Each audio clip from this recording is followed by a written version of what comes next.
Many scholars cautioned against getting involved in debate, from Imam and Nawawi to a lot of, if you go into the literature, you'll find time after time again, many scholars warn against getting into debate.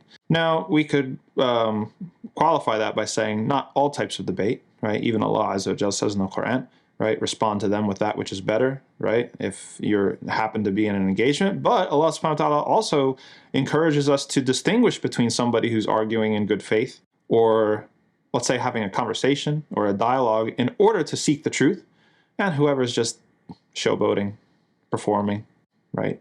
Most people who get involved in a debate, they don't want to change their opinion. They don't want to seek the truth. That's why a lot of people say, if you can't tell me what you would need to see to change your mind, then the conversation's useless. Why would I even have a conversation with you? You don't even want to change your mind. And the thing that the scholars have alerted us to, which is really also important for our perspective and our practice, is that debate a lot of times is just an exercise of the ego, because debate is combative, right? And anything that's combative is hard for the ego. It strengthens the ego. It makes it extremely hard to want to accept the truth if it's something you haven't already said, right? You get involved in a debate, it becomes more about winning. You want to win. You might bend the truth a little bit here. You might not mention something that you're aware of that contradicts your point there.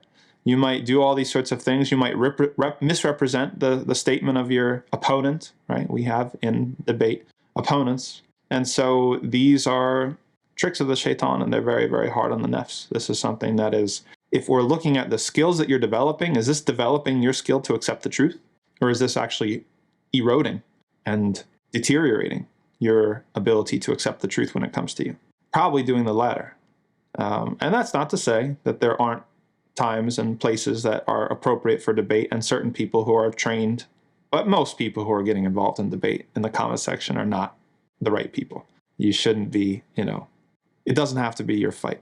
You don't have to make it your fight. You think that you're doing something for the ummah? How do you know the shaitan's not dragging you down? How do you know that the shaitan, listen, everybody knows, what does the shaitan do? If he can't get you to sin, he'll get you to waste your time, because he would rather have you chewing somebody out in the comment section than reading a book or listening to a lecture or doing extra prayers. And again, there's a time and place where a statement, a clarification, a dialogue is useful. But we're talking about the general thrust here. Which extreme are we falling on? Are we falling as an ummah, especially the ummah that's online? Are we falling onto the extreme where we're passing up opportunities to clarify the truth and debate and whatever, and we're all just busy with other stuff? Or are we falling on the extreme where we're throwing ourselves into every single debate and making things, right, making this our full-time job? We're definitely falling into the latter extreme. So if you're not a specialist, if you're not somebody who has studied, your time is probably better spent elsewhere.